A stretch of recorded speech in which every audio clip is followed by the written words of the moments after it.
Texas has a right to defend ourselves, and we will use that authority to declare an invasion and fight back against that invasion. Breaking news coming out just moments ago as illegal immigrants, they're storming the U.S. border in El Paso, knocking over the guards amid a standoff over the Texas law. Now, I'm going to be sharing with you the video footage so you can see it for yourself, and the latest coming out in this with the response from the U.S. and from Mexico. The state's anti-illegal immigration law is currently on hold. Court action on Texas's migrant arrest law leads to confusion at the U.S.-Mexico border. This just coming out yesterday. But take a look at this. Mexico, a key U.S. ally on migration, pushes back hard on Texas law. As years of bowing to the U.S. pressure to help slow migration, Mexico is drawing a line at a Texas law that would give the state a dramatically bigger role in border enforcement, including the right to deport undocumented migrants.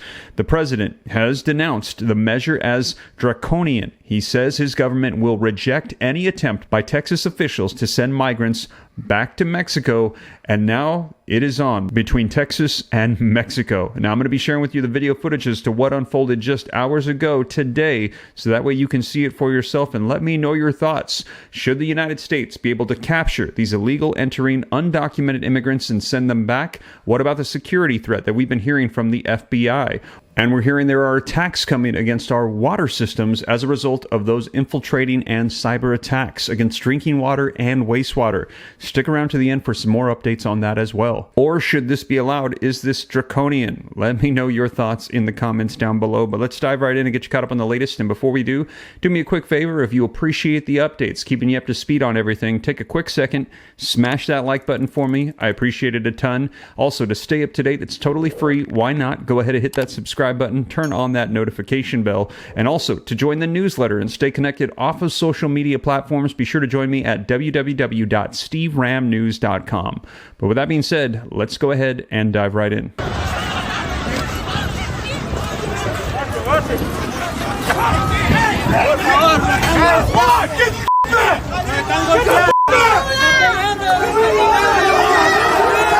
Now, I found this video footage from Colin Rugg on X, and it says, new riot breaks out at the southern border as 100 migrants rush the border, knock down guards, and rip through the razor wire. The incident happened in El Paso, Texas. According to the New York Post, a total of 600 migrants gathered at an international border where the Texas National Guard tried to push them back. It didn't have to be this way, it says in the Post. Now, let's take a look at Fox News' reporting on this and what they're saying about what has unfolded. Texas has a right to defend ourselves, and we will use that authority to declare an invasion and fight back against that invasion.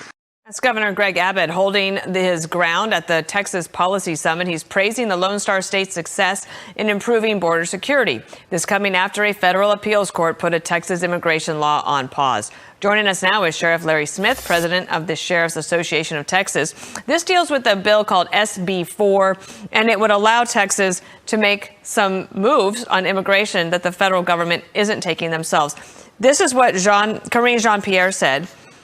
SB 4 will not only make communities in Texas less safe, it will also burden law enforcement and sow chaos and confusion at our southern border. Do you think that state bill would make your community less safe or be a burden on you? Absolutely not. It would not be a burden, nor would it make it unsafe. It would make it safer. However, Senate Bill 4 is just one very small part of securing the border. And what else would you need? Well, we would need the United States government to do their job and secure the border before they cross over the border, which is when Senate Bill 4 kicks in, once they've already crossed the border. The president needs to allow the Border Patrol to do their job. They're being kept from doing their job. I've talked to several of them. I've been to meetings with Border Patrol chiefs in San Diego just several months ago, and they are absolutely not allowed to do their job. And so the federal government is not doing their job. You then you're not allowed to do their job. Plus, you have a job of your own.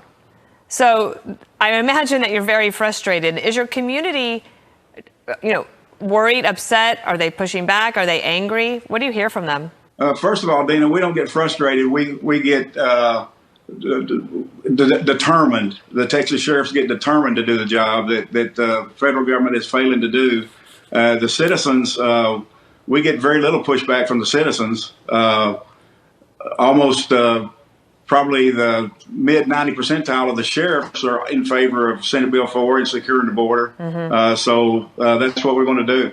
Yeah, I saw there was a letter that went from the sheriffs, and I think everyone got on board and signed it, or most of them did. This is what Governor Abbott said about terror watch list members, people who are on that list coming across the border.